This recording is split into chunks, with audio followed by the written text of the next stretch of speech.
Very proud of our team. These guys faced a lot of adversity throughout the game. Going into halftime down 7 was tough after we'd had a good start. But the third quarter really resurrected where we were. We had a lead going into the fourth, and I thought McConnell, in that last 3 minutes of the third quarter was key. He just made a lot of things happen. He dished a buddy for the dunk. He had the one up and under against the 7-2 guy, and got the crowd going. And when the building starts rocking, when you're in a home game in the playoffs, that's when special things can happen. And so, down the stretch, Tyrese hits the 4-point play. Certainly feel like the crowd and the energy had something to do with that. And our crowd was amazing. They were amazing all night long. And so, hats off to them. Boston's a great team, and we stood toe to toe with them, and we faced a lot of challenges throughout, and found a way to win. So really happy for the guys. Rick, last week some of your players were talking about being frustrated after some losses. What does a win like this on a stage like this mean to this team? Well, it's so important for our city, our franchise, and our players.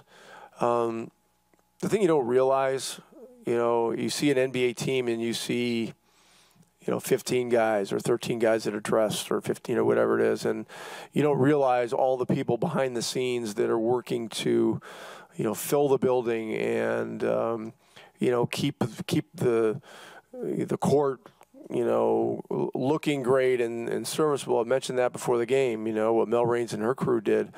And so it's uplifting, and it's cool right now. The Colts are on a winning streak. The Pacers, we're headed to Vegas. There's a lot of good things going on in the city. And so I'm just happy for our fans. And we're playing a style that, is not only a fun style to watch, but it's a fun style for our players to play.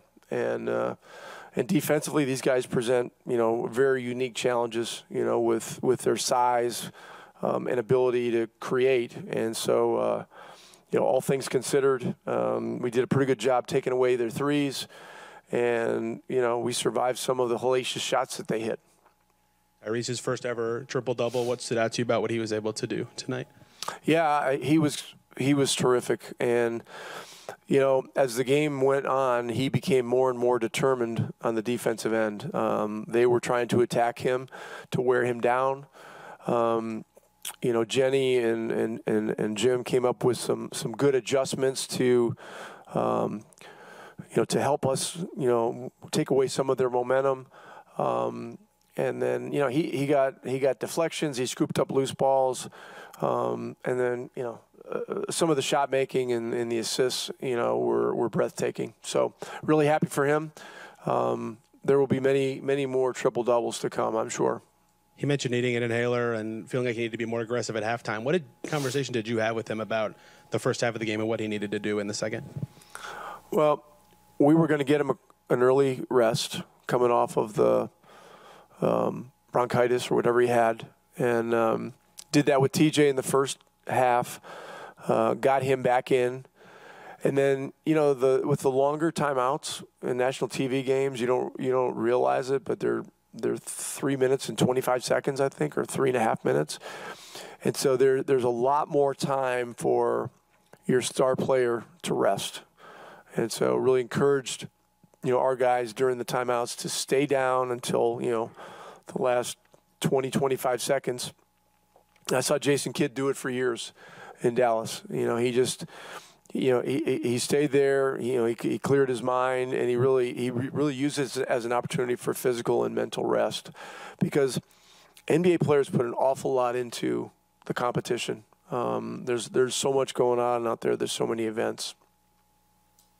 You've been around the game for a long time, and you don't just hear fans start yelling MVP unless they feel like this person's performing on the court. And we heard that a lot tonight with Tyrese. How special has it been able to coach him and to what these fans witnessed here tonight and the performance he put on tonight? Yeah, he's really a one-of-a-kind player, that I've coached. His skill level, his connectiveness to his teammates, his leadership, his ability to both give teammates confidence and deliver the ball on time, on target, as well as, score in the 30s or 40s if needed to win a game. So exceedingly special player, and he's learning more and more about the rigors of winning at the highest level. The thing about the in-season tournament is that as you advance, you're gonna play 2 more games, win or lose in the quarterfinals, against better opponents. And so this is something that's great for us because we need high-level competition.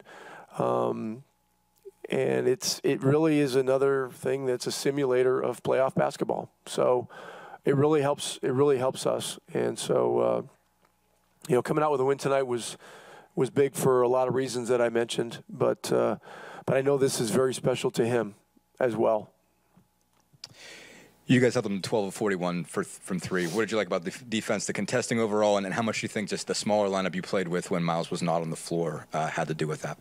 I don't know what the numbers were on that lineup, but a lot of effort, a lot of time and effort went into this game plan. Mike Weiner was the point man for this scout.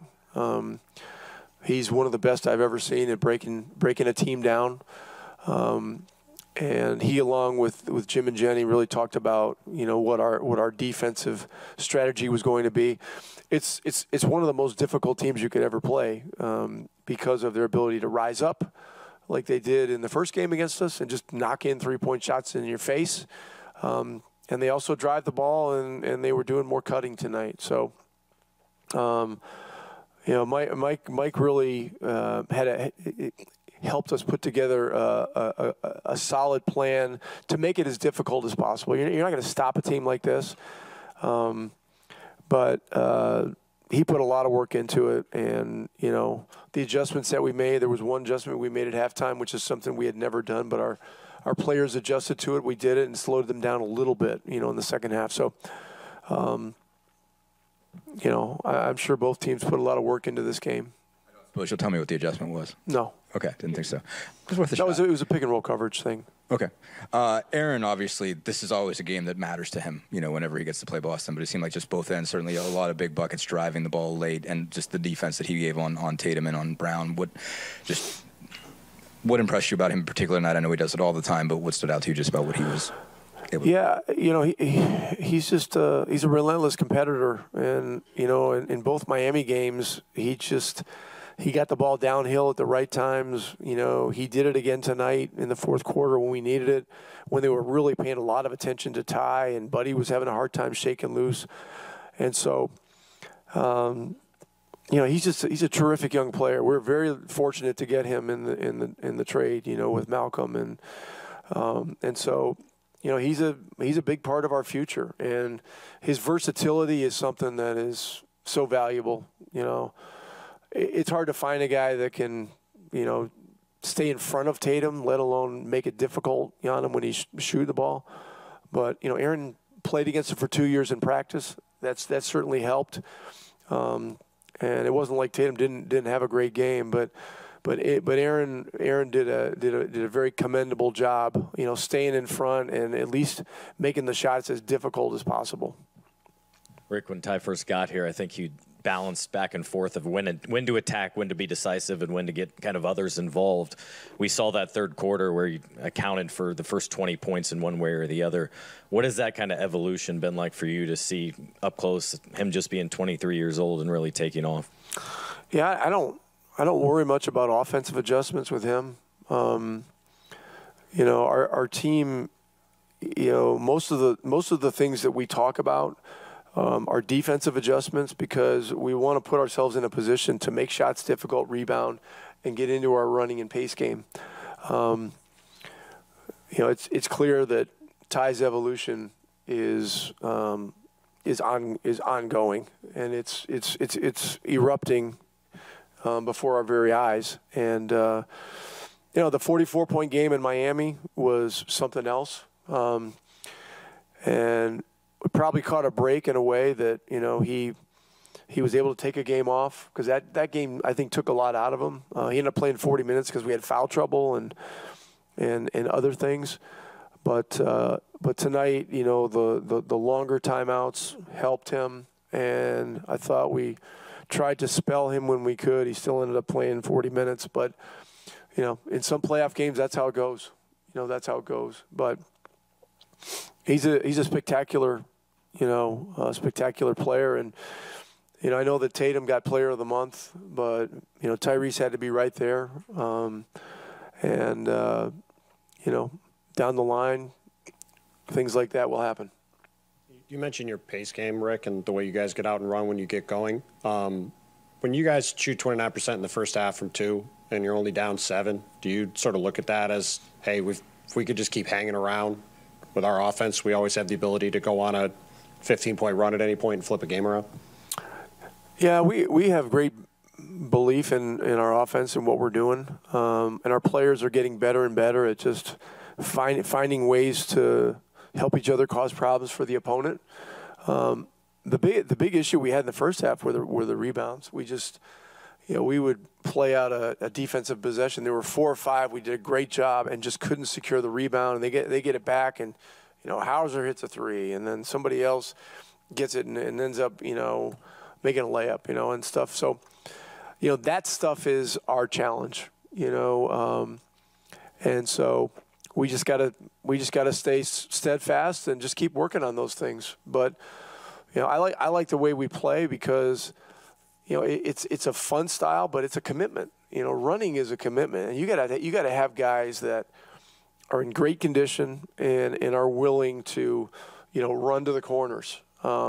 You know, like guys like Tyrese and Buddy Hield and Neesmith and Mathurin. These guys are in amazing condition. I mean, and they can run all day, and so that's the kind of commitment you have. A lot of guys say they want to run, but then you get into a real running situation, and it's quite a different commitment than what they probably expected.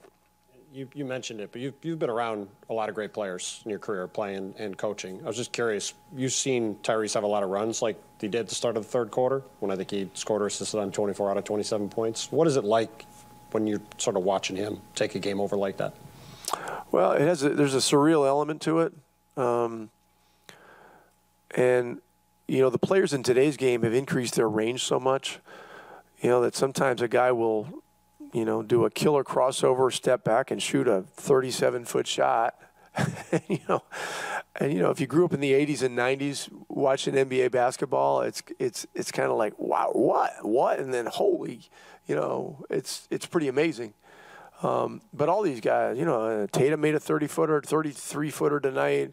Brown does it. You know, Tyrese hit a few of them. You know, we had to deal with Duncan Robinson. He makes them, you know, the last 2 games before we played this one.